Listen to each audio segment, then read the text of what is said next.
Hi, welcome back to my channel. If you're new here, my name is Freddie, and I have been thinking lately with how I've been uploading videos. This video would have been 1 month since my last upload, and I've been thinking maybe I should have been the Sluggish Booktuber instead of Sluggish Reader, because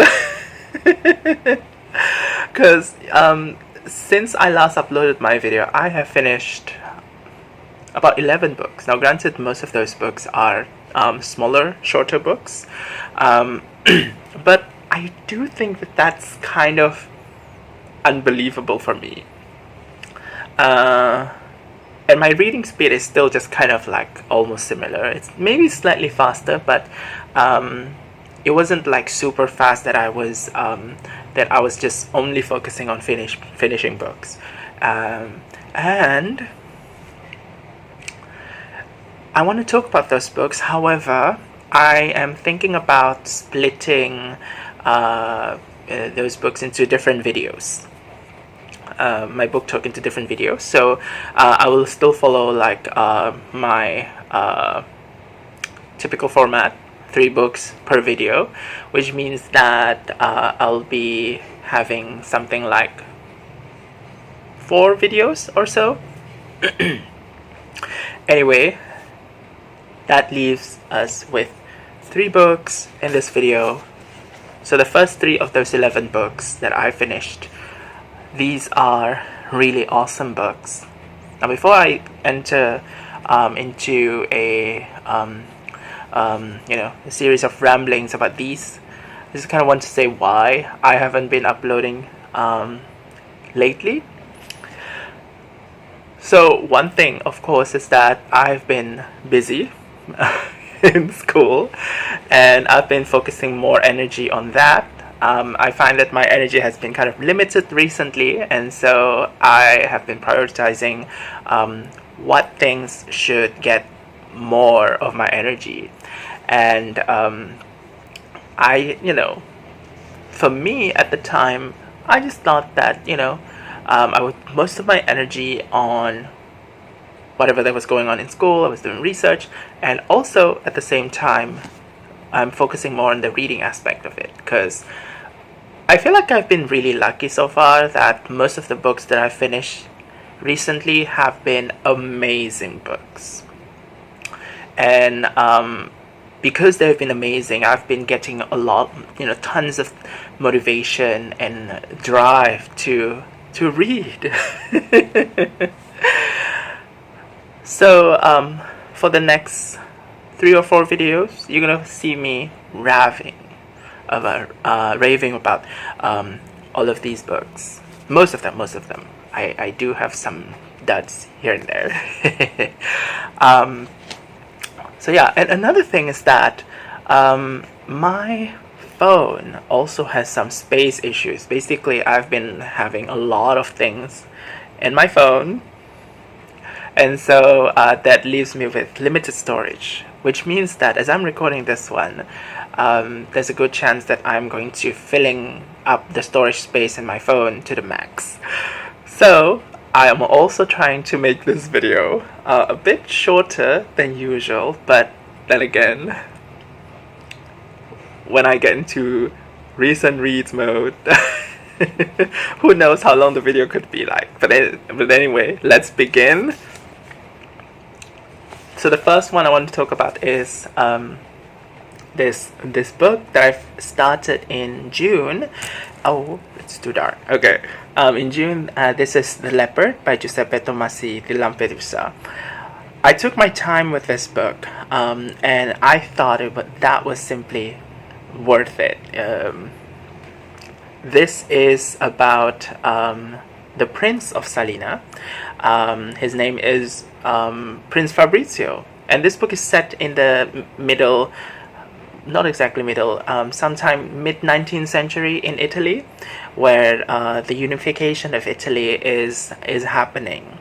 So it was around that time that Garibaldi arrives in Sicily, which means that the rule of Prince Fabrizio over the region is going to come into an end, because the place he's ruling over is going to be incorporated into a unified Italy. So what this book focuses on is the kind of like this psychological exploration of Prince Fabrizio and what it means for him to sort of approaching the end of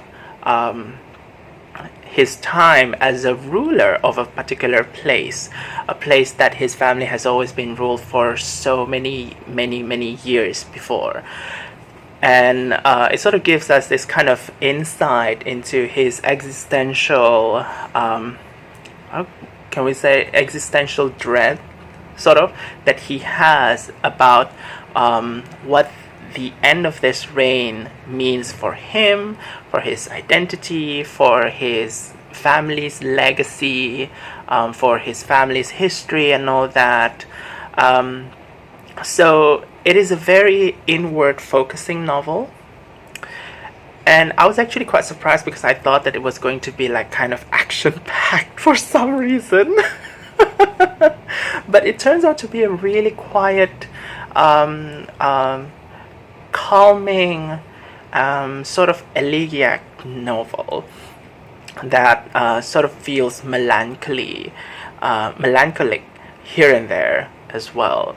Now, what I find really interesting about this is, so we know that the character is part of a noble family, and this noble family has been ruling for centuries, for a long time, and so of course we know that they are rich, and the concern that the main character has in this book is related to how he's no longer going to be like the the guy who is like the ruler, right?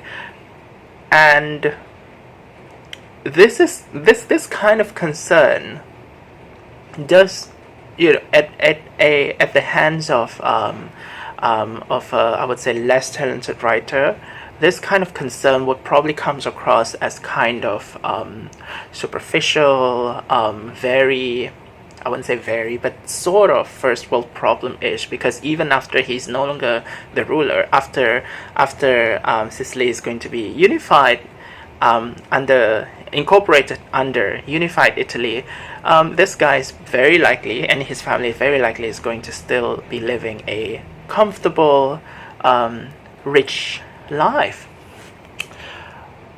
But this novel is able to really get us to sympathize with Prince Fabrizio's existential crisis. Like, it allows us to feel this kind of anxiety that consumes him, even though his kind of situation is not something that most of us very likely are going to experience or have experienced. And one of the ways I think this book does that really well is by humanizing the main character through making him feel like a very normal person. And this aspect of this book, I find it really, really interesting. So yeah, we know he's an aristocrat, but this book also magnifies his day-to-day actions, his interactions with his family, his other minor concerns relating to things such as his family problems, his children's relationships, his hobbies. Prince Fabrizio loves hunting, and he has great interest, shown great interest towards astronomy. And this book also doesn't fail to show us from time to time that Prince Fabrizio is just a clumsy and awkward person like all of us, you know. So he is written as someone relatable. And I think that is how this novel is able to make Prince Fabrizio feels very much like an approachable person, or someone whom we think is who leads life that are very similar to ours, which makes him feel very close to the readers, and also make him feels like he's not up there, but you know, similar at the same level. And another thing that this book does well is that it uses nostalgia to its advantage very well also. So so this book, one of the things it revolves around is this concept of change. So Prince Fabrizio is going to experience this kind of change in his life, and this book would, from time to time, show us kind of like not the possibility, but it would show us the view of the same thing. Like, for example, the view of the land, the view of the rule before and after the unification, like how the land used to be, how the land is described as really beautiful, the landscape during Prince Fabrizio's times, without necessarily vilifying how the future is gonna be like. It doesn't do that, but it focuses a lot on how the people, the place, the past seems kind of wonderful. So in a way, it has this this element of romanticization being used in order to kind of make the readers feel something emotionally. And I feel like you know, this choice of using romanticization is quite effective. Usually I'm quite immune to romanticization of things, but I think in this book that tiny dose of romanticization really worked in propping up this entire book, making it feel very much a book about change, and how change can be scary, and even though that change involves like stepping down from a governing position, which I'm pretty sure most of us could relate to.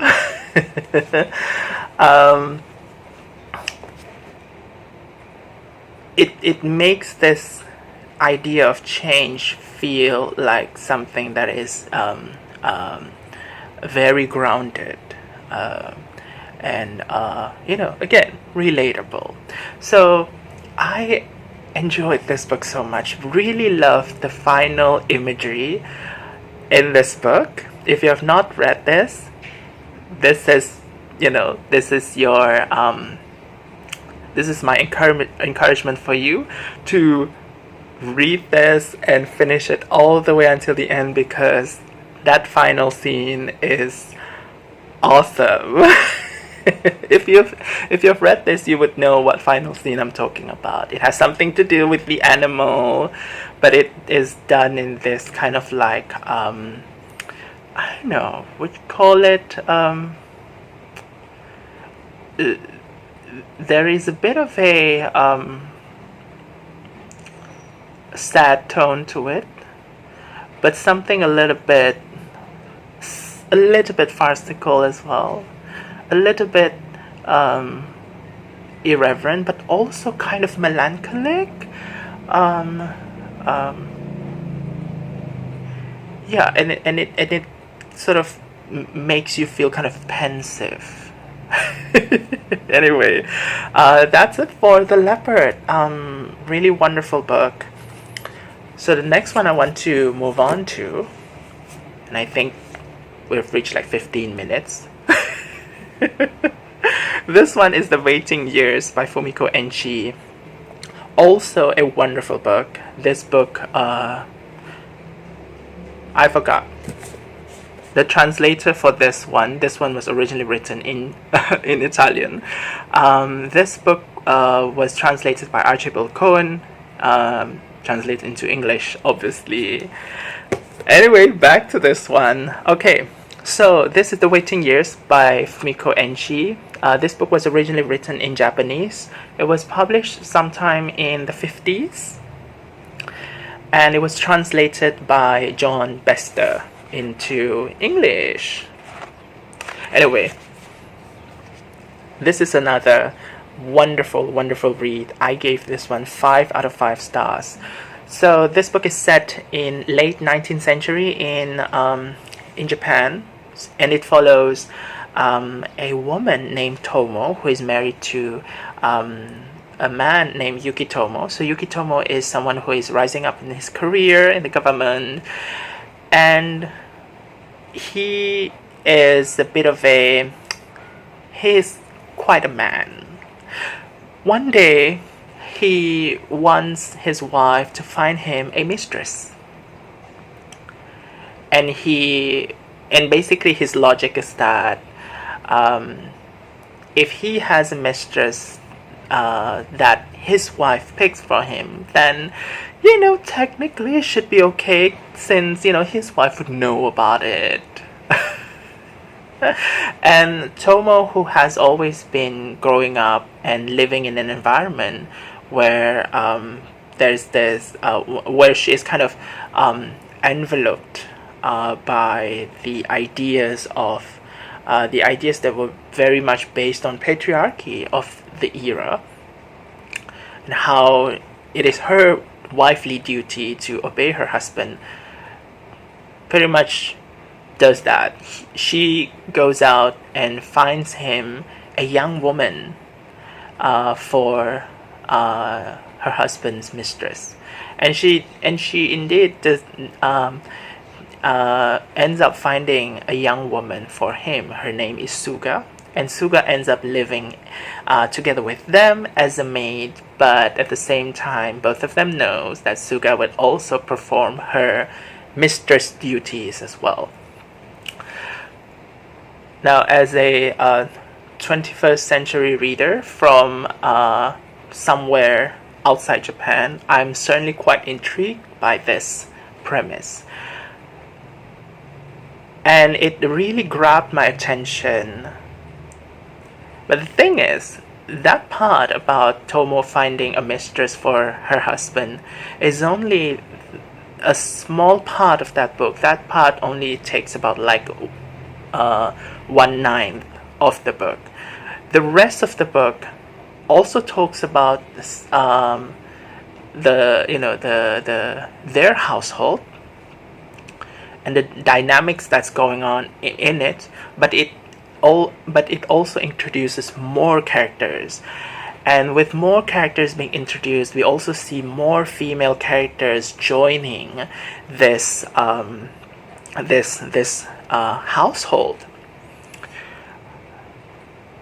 in various capacities, of course. But it's not going to be a spoiler to say that some of these women would also end up in a position where they have to deal with Yukitomo's womanizing ways.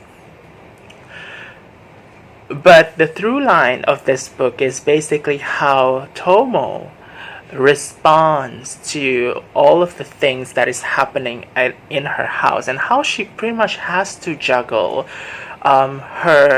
the expected wifely duties that she has to perform on towards her husband because of the societal expectation, and at the same time her own feelings about herself, like what she thinks about this whole thing.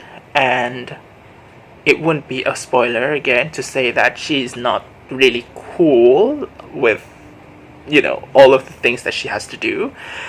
And at the same time, Tomo is also written as someone who is sympathetic enough to have the grace to feel for the other women living with her. And so she is written as this really nuanced and complex character who is not like who is not written as a saintly, pure woman just doing her duties, but she's also described as someone who feels intensely for herself, intensely for other people, but at the same time who is bound by convention, not being able to do everything that she wants to do, everything that we, the readers, would hope that she can do. And all of these conflicts that is going on inside her just makes her a really interesting character. And this dynamic, not just one, but the multiple dynamics that Tomo has with other female characters are also very interesting, because they kind of their energy just kind of bounce off of each other. The other women in the books are also people that I think readers could very much well connect to. Readers can sort of tether themselves to these other women characters as well. But at the same time, they are also written with very distinct personalities. And because of their distinct personalities, their energies are different. But somehow their energies, the interaction between the energies of these female characters, they just sort of they amplify each other in some way, or they complement each other. There is a very dynamic and lively interaction, novelistic interaction that we see between these different characters. So this book has plenty of female characters, but at the same time, I also find the main male characters to be really interesting. So we have Yukitomo, who is like the womanizing patriarch, and we also have Yukitomo's son, who ends up who starts out as just a teenager, I think, in the book, but he eventually would end up marrying someone and becomes a sleazebag himself. These two characters are written as people with barely any redemption, redemptive qualities. And they are so unlikable, to the extent that it almost feels like black and white. But even so, you feel that despite them being described as someone who is like so unlikable, there is this kind of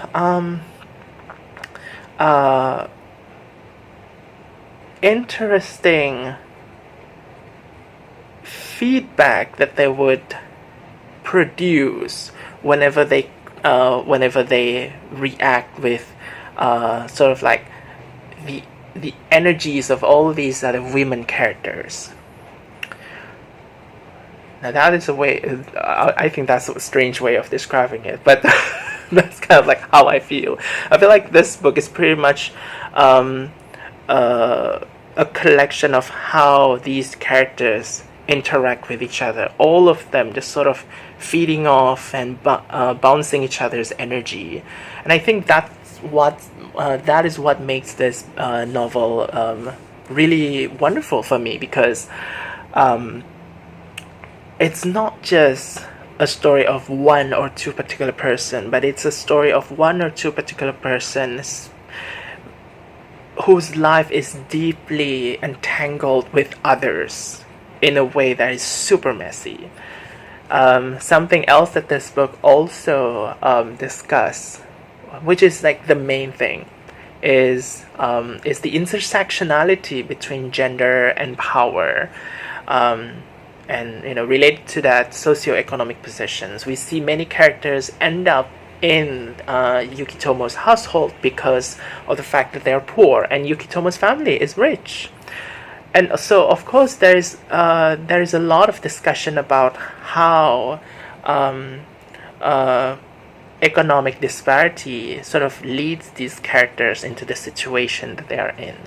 But at the same time, obviously, with the discussion of the patriarchal institution that some of these characters uphold, and some of them support because they don't have a choice, I just find the exploration of those aspects really well written, especially when they're written with the main characters' emotional needs and distress as the focus. So this is really wonderful, awesome stuff. 5 out of 5 stars. I want to move on to the third book, but I'm a little bit worried if my recording is going to stop suddenly. But I'm just going to continue. This is The Year of the Hare by Arto Paasilinna. This book was translated from Finnish to English by Herbert Lomas, and this was published in 1975. So this book is about a journalist named Carlo Vatanen, and he is traveling to Helsinki with his colleague, a photographer colleague, and one day they hit a hare. The hare is not particularly injured. They're in the woods, and Vatanen decides to check on the hare, but his photographer colleague is like really rushing to go to Helsinki, and so the photographer just sort of ditches him in the woods with the hare. And at this point, Vatanen realizes that, with the hare in his embrace, the hare being injured, he realizes that maybe this is his opportunity to leave a job that he dislikes, and also the marriage that he equally dislikes. And so, with the hare in his arms, he sets out on an adventure throughout Finland. Now, based on this description alone, I would say that my impression of the book is that it's going to be somewhat, whimsical, cute, right?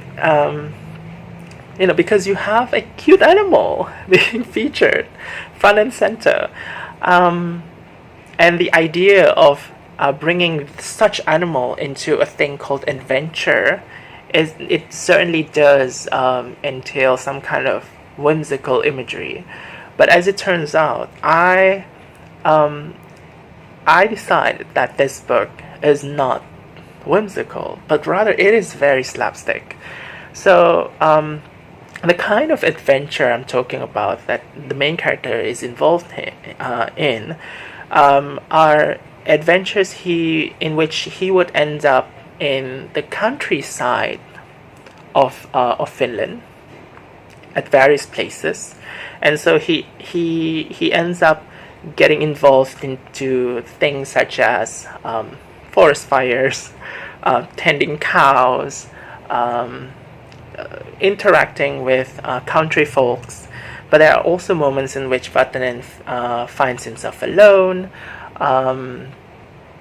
where some of the random things that happen to him include being robbed by a crow, and there are also, of course, this character end up getting drunk, getting arrested, getting beat up.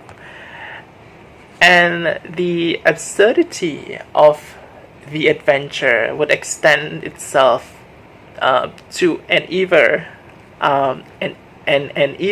higher level, in which Vatanen ends up joining an official dinner involving state officials, and he ends up becoming a Finnish spy and getting arrested again by the Russians, and all of those things. They feel very random, and also this entire book, when all of those things are written sequentially one after another, it feels very fast paced. So while I was reading this book, I would say at most I would probably give it 3 out of 5 stars. One is that it has this kind of fabulistic style that I just don't really dig in literary works, in novels.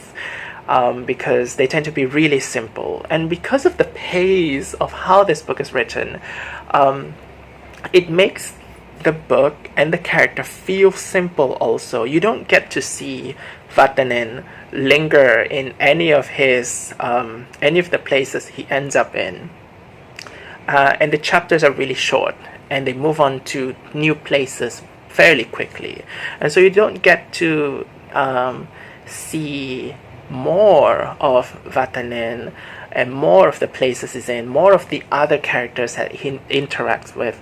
It's all very fast and kind of touch and go. And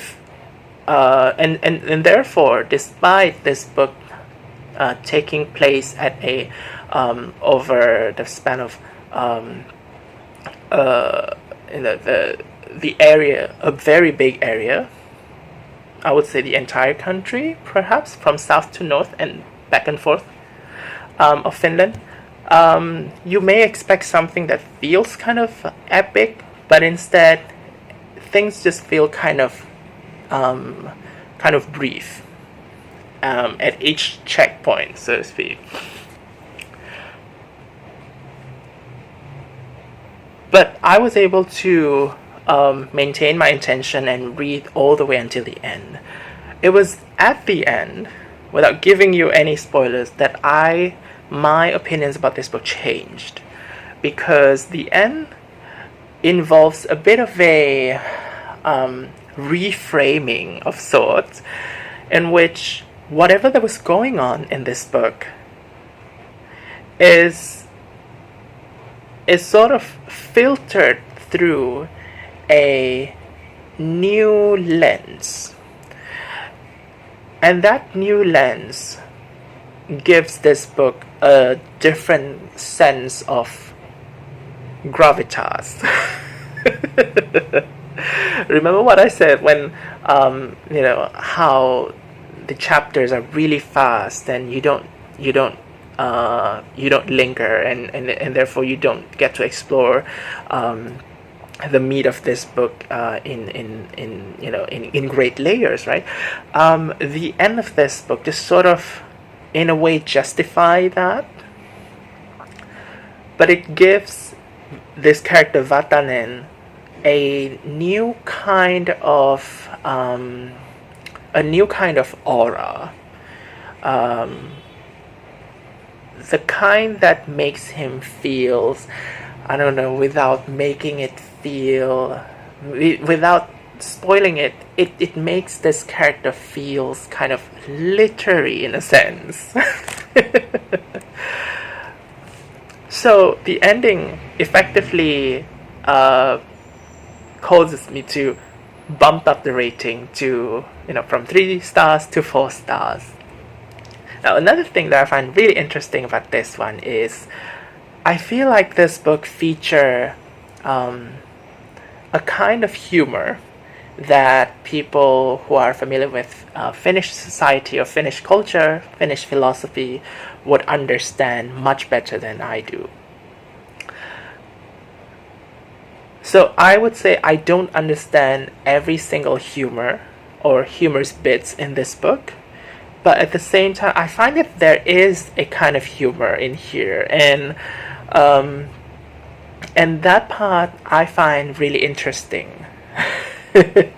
So if you guys have read this book, and if you sort of connect with the humor a bit better, let me know in the comments below what you think about it.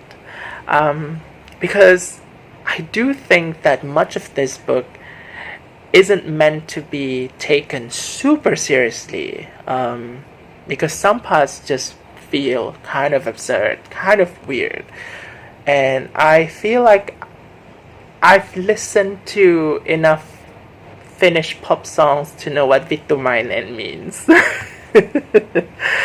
Anyway, this was an interesting book. It is written in a style, the fabulistic style, that I usually don't really like, but I still end up seeing aspects of it that I enjoy. So definitely recommend this one to you guys. Anyway, these are all of the 3 books I'm talking about. I'm gonna talk about in this video, and I still have 8 more books, but I will hold off talking about those books for now. I'll see you guys in other recent reads videos because I'm feeling a little bit tired now. So yeah, I'll see you guys again. Bye bye.